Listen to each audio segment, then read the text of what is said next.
श्री स्वामी समर्थ. अक्कलकोट जवळच्या एका छोट्याशा गावात गणू नावाचा एक गरीब शेतकरी राहत होता.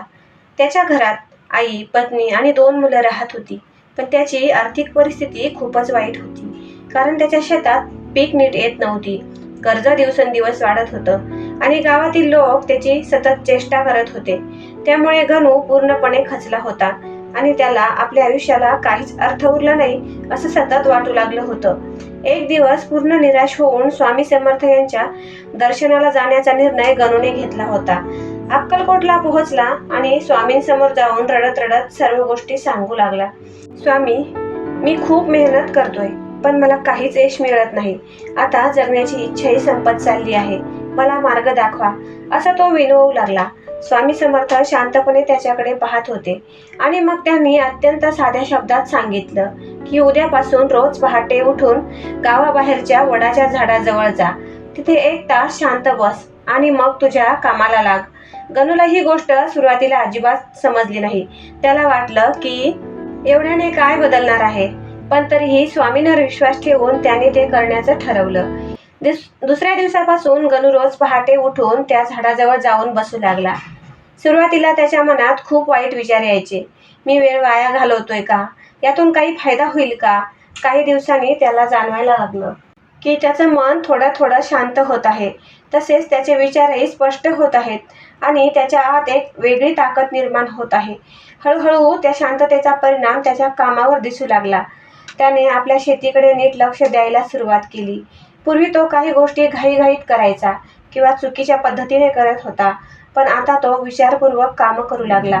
पाणी योग्य वेळी देणं, मेहनत वाढवणं आणि वेळेचा योग्य उपयोग करणं, अशा छोट्या छोट्या बदलांनी त्याच्या कामात सुधारणा होऊ लागली.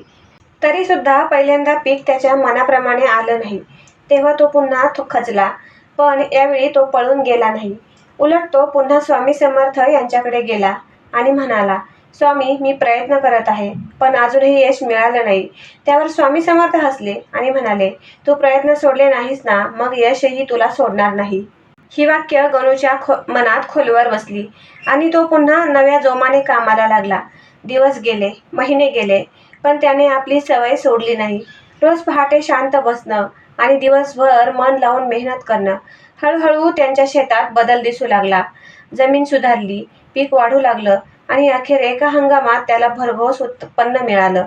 गावातील लोक जे त्याची चेष्टा करत होते, आता ते त्याचं कौतुक करू लागले आणि त्याला विचारू लागले, तू हे सगळं कसं केलंस? तेव्हा तो फक्त हसत राहिला, कारण त्याला माहीत होतं की हा बदल बाहेरून नाही तर आतून झाला आहे. तो पुन्हा स्वामी समर्थांकडे गेला आणि नम्रपणे म्हणाला, स्वामी, तुमच्यामुळे माझं आयुष्य बदललं आहे. तेव्हा स्वामी समर्थ शांतपणे म्हणाले, मी काहीच केलं नाही. तू स्वतःवर विश्वास ठेवला, श्रद्धा ठेवली, सबुरी ठेवली आणि सातत्याने प्रयत्न केले, म्हणूनच तू यशस्वी झालास. त्या दिवसापासून गणूचं आयुष्य पूर्णपणे बदललं, पण त्याने कधीही आपली सवय सोडली नाही, कारण त्याला समजलं होतं की खरा बदल बाहेरच्या परिस्थितीत नसतो, तर तो आपल्या विचारात आणि कृतीत असतो. व्हिडिओ आवडला असेल तर लाईक, शेअर, सबस्क्राईब नक्की करा. श्री स्वामी समर्थ.